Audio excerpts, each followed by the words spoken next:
दोस्तों, क्या धर्मेंद्र प्रधान जी का कथित इस्तीफा एक राजनीतिक ड्रामा है या ये उस 70 साल पुराने इकोसिस्टम के आखिरी छटफटा है जिसने भारत के गौरवशाली इतिहास को किताबों से मिटा दिया। आज हम उस मास्टर स्ट्रोक की बात करेंगे जिसने 1947 से चली आ रही एक ऐसी साजिश की जड़ें हिला दी है जिसे सुनकर आपके पैरों तले जमीन खिसक जाएगी। नमस्कार, जय श्री राम, हर हर महादेव। मैं हूं आपका प्रिय मित्र शुद्धशील घोष। इस वीडियो में मैंने आपको ऐसे 5 पुख्ता सबूत दूंगा जो सुनकर आप हैरान रह जाओगे। पहले ही हम बात करेंगे उस शिक्षा मंत्रियों को लिस्ट को जो देख के आप चौंक जाओगे। हम बात करेंगे एनसीईआरटी की वो बदले हुए चैप्टर जिसके कारण इतना हंगामा हुआ और विदेशी फंडिंग का वो डीप स्टेट कनेक्शन जो साबित कर देगा कि ये लड़ाई सिर्फ एक मंत्री की नहीं बल्कि भारत के भविष्य की है।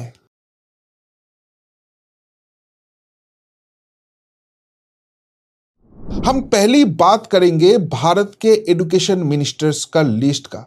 हम स्वतंत्रता मिलने के बाद पहले 27 साल में उसके अंदर जो 18 साल क्या हुआ है वो जानना बहुत अहम है इस प्रतिवेदन को समझने के लिए। मैंने जो लिस्ट यहाँ पर निकाला है वहाँ पर आप देख लीजिए। हमको स्वतंत्रता मिला 1947 में, उसके बाद 12 साल 1958 तक भारत का शिक्षा मंत्री का नाम था मौलाना अबुल कलाम आजाद। उसके बाद कुछ साल के.एल. श्रीमाली जी को ये दायित्व मिला है, लेकिन फिर 1963 में वहाँ पर शिक्षा मंत्री बन जाते हैं हुमायूं कबीर जी। उसके बाद 1963 टू 1966 एम.सी. छागला जी को वो दायित्व दिया जाता है, लेकिन फिर 2 साल के लिए वहां पर आ जाता है फखरुद्दीन आली अहमद और उसके बाद 3 लोगों को ये दायित्व मिलता है जिसमें 2 बंगाली है जो सेकुलरिज्म में पूरा भरपूर है। त्रिगुणा सेन, वी.के.आर.वी. राव और सिद्धार्थ शंकर राय जैसे लोगों को ये दायित्व देने के बाद फिर 1972 टू 1977 ये रेस्पॉन्सिबिलिटी मिलता है सैयद नूरुल हसन को। मतलब हमको स्वतंत्रता मिलने के बाद पहले 27 साल के अंदर 18 साल जो शिक्षा मंत्री थे वो हिंदू नहीं थे और वो सेकुलर थे। और इसके कारण क्या हुआ? इसके कारण भारत को इतिहास को पूरा भुलाया देने का पूरा कोशिश किया गया है। और यहाँ पर ही सवाल उठता है, क्या इस दौर की शिक्षा नीति ने भारत की ऐतिहासिक व्याख्या को एक विशेष दिशा दी?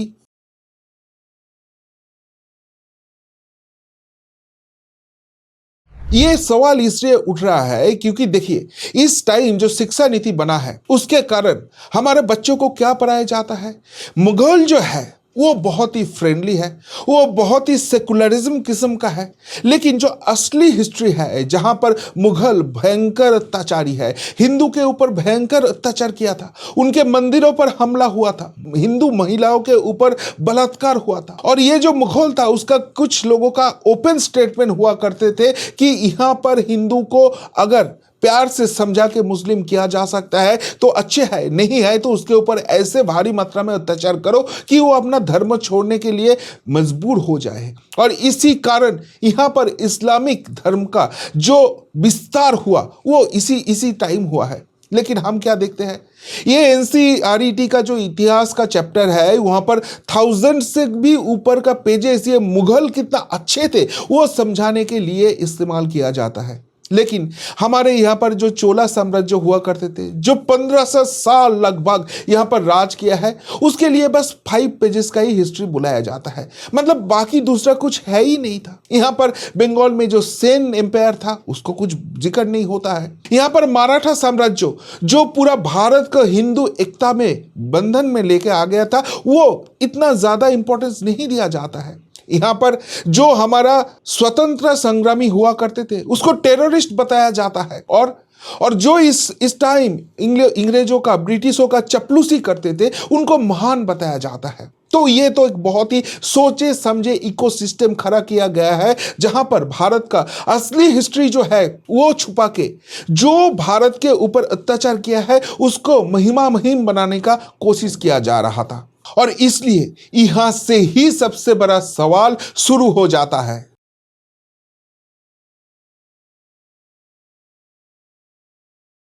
नरेंद्र मोदी सरकार आने के बाद धीरे धीरे इस सिस्टम के ऊपर काम होना चालू हो गया है।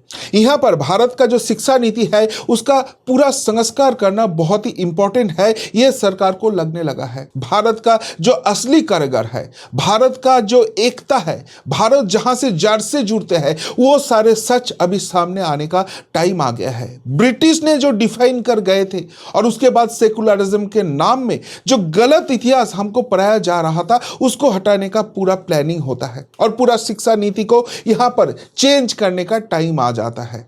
यहां पर मुगलों को नहीं, मराठा साम्राज्य या विजयनगर साम्राज्यों का क्या महिमा था वो सामने लाने का कोशिश किया जाता है। भारत का स्वतंत्रता संग्रामी का असली इतिहास जो सच में यहां पर आए हुए ब्रिटिश का जड़ से उखाड़ के फेंकने का काम किया था, वो सारे सच सामने लाने का कोशिश किया जा रहा था। और ये अगर सच में हो जाता था तो भारत का असली इतिहास हमारे आने वाले पीढ़ियों के लिए वो एक एग्जाम्पल सेट हो जाता था और यहां से ही विवाद तेज होना शुरू हो जाता है। इतने तक सुनने के बाद क्या आपने गौर किया है, जब जब मुगलों के महिमा मंडल को कम करने का और असल भारतीय वीरों को जैसे चोल जैसे मराठा को जगह देने का बात आई, तब तब अचानक देश में छात्र आंदोलन और इस्तीफे के मांग क्यों उठने लगी है। ये कोई इत्तेफाक नहीं है, एक वेल प्लान टूल किट है, ये तो समझ में आ ही रहा है।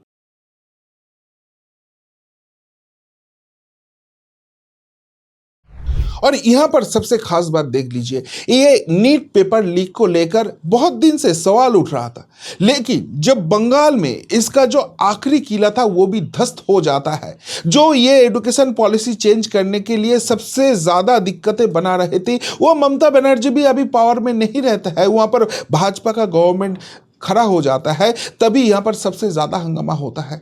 और जो सेगमेंट यहां पर गठित हुआ था ऑनरेबल सुप्रीम कोर्ट का चीफ जस्टिस का एक स्टेटमेंट को लेकर, वो सरकार विरोध आंदोलन में आ जाते हैं और उस छात्र आंदोलन में कौन कौन यहां पर संयोग देता है उसको लेकर भी भयंकर सवाल उठता है। तो इसके मतलब ये धर्मेंद्र प्रधान जी का रेजिग्नेशन बस एक मुखौटा था, इसको एक शील्ड बनाया गया था। असली कारण था ये जो सिलेबस चेंज होने वाला है, जो एजुकेशन पॉलिसी चेंज होने वाला है, उसको पूरी तरीके से ध्वस्त कर देना है। जो इतिहास, गलत इतिहास इतने दिनों से चल रहा था, उसका ही राज चलना चाहिए, क्योंकि अगर एक बार वो शिफ्ट हो जाता है तो लोगों को असली इतिहास जानने को मिलेगा और एक बार वो सच सामने आ जाता है तो इतने दिनों से चलने वाला जो 1947 से बहुत अच्छे से वेल प्लान्ड यहां पर गेम चल रहा था वो खत्म हो जाएगा। लोगों को सच और बुरे का फर्क आ जाएगा। जिस मुगलों को इतने दिनों से वीरों के सम्मान दिया जा रहा था,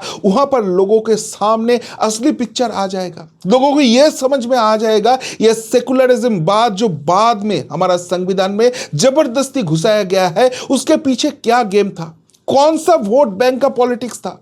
अच्छे और बुरे का ये फर्क अगर जनता के अंदर आ जाते हैं तो आने वाले चुनाव में जो विरोधी पक्ष है वो पूरे के पूरे ध्वस्त हो जाएंगे। और इसलिए पूरा हंगामा क्रिएट किया जाता है, पूरा ड्रामा क्रिएट किया जाता है और यहां पर धर्मेंद्र प्रधान जी को सिस्टम से हटाना बहुत ही अहम हो जाता है इन लोगों के लिए। क्योंकि जब सोनम वांगचुक भी पीछे हट गए थे, ये कॉकरोच वालों ने उस एक मुद्दे पे अटक रहे कि धर्मेंद्र प्रधान जी को इस्तीफा होंगे, बाकी सारे डिस्कशन उसके बाद होंगे। और फाइनली मोदी गवर्नमेंट ये मान लेता है। लेकिन ये सच में क्या झुकाव है और नहीं तो इसके पीछे बहुत बड़ा मास्टर स्ट्रोक है, वो हम थोड़े देर में डिस्कस करेंगे।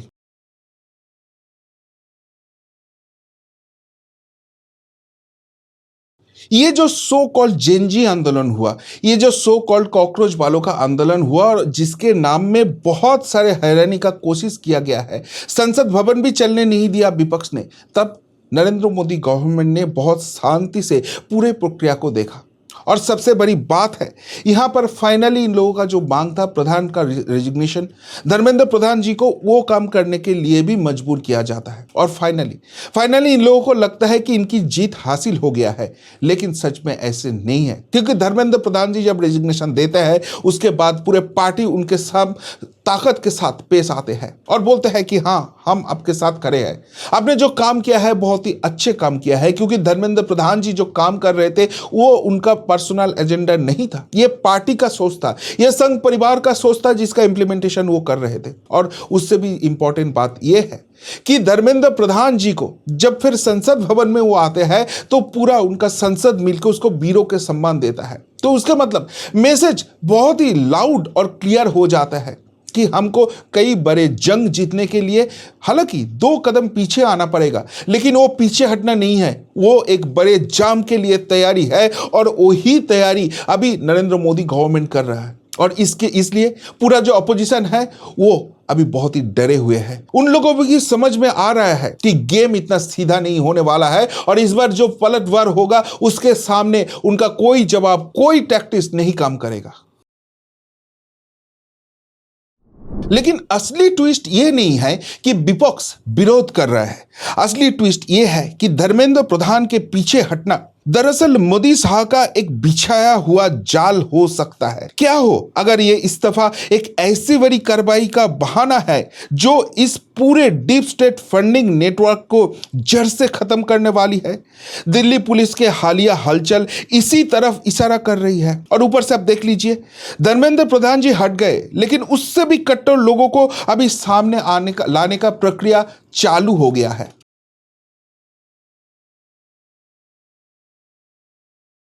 देखिए, मोदी गवर्नमेंट ने विपक्ष का जो चाल था, जो टुकड़े टुकड़े गैंग का चाल था, वो पूरा पकड़ लिया है, गेम को अभी पूरा रीड कर लिया है। और इसलिए इन लोगों को समझ में आया कि ये जो एजुकेशन पॉलिसी है ये एक बार चेंज हो जाता है तो ये टुकड़े टुकड़े गैंग वालों का जो खेल है, विदेश से फंडिंग मिलने वाला जो खेल है, वो जड़ से उखड़, और ये लोग इतना आसानी से ये नहीं करने देंगे। लेकिन इसलिए ये शिक्षा नीति का चेंज करना है तो गेम बहुत बढ़िया तरीके से खेलना पड़ेगा। पहले फील्डिंग सेट करना पड़ेगा, पहले सिस्टम को क्लियर करने पड़ेगा, और वही काम हो रहा है। देखिए, पहली चीज जो हुआ, यहां पर धर्मेंद्र प्रधान जी को इस्तीफा देना पड़ा, लेकिन उनके जगह में कौन आया? प्रहलाद जोशी जी, जो उनसे भी कट्टर है। और ये जो स्वयं सेवक का, ये जो आरएसएस का प्लानिंग है, उनका जो मनोभाव है वो और भी कट्टर तरीके से यहां पर वो एस्टेब्लिश करेंगे।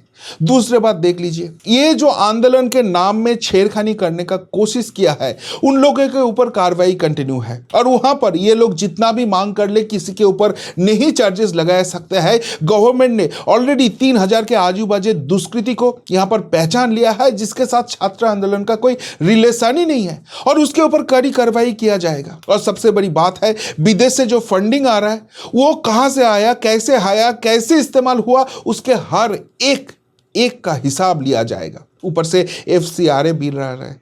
तो आगे आने वाले दिन में ऐसे जो आंदोलन हंगामा करने का जो प्रक्रिया है वो बड़ी तरीके से ध्वस्त किया जाएगा। तो उसके मतलब इतना बड़ा सिस्टम को चेंज करना है तो आपको विरोध तो आएगा ही, उसके लिए कुछ कोलैटरल डैमेजेस के तरफ आपको कुर्बानी देना पड़ेगा। और वही धर्मेंद्र प्रधान जी का इस्तीफा है। लेकिन ये झुकना नहीं है, ये आगे के लिए सोच समझ के एक बढ़िया चाल है, और वो पूरा फील्डिंग सेट करने का प्रक्रिया चालू हो गया है। और इसके सामने ऑपोजिशन का ये गेम जो है वो ध्वस्त होने वाला है। और इसके बाद जब फाइनली जंग छेड़ेगा, तब वो शिक्षा नीति चेंज होगा, और हमारा जो आने वाला पीढ़ी है इसका जो सुफल है वो उसको मिलने वाला है।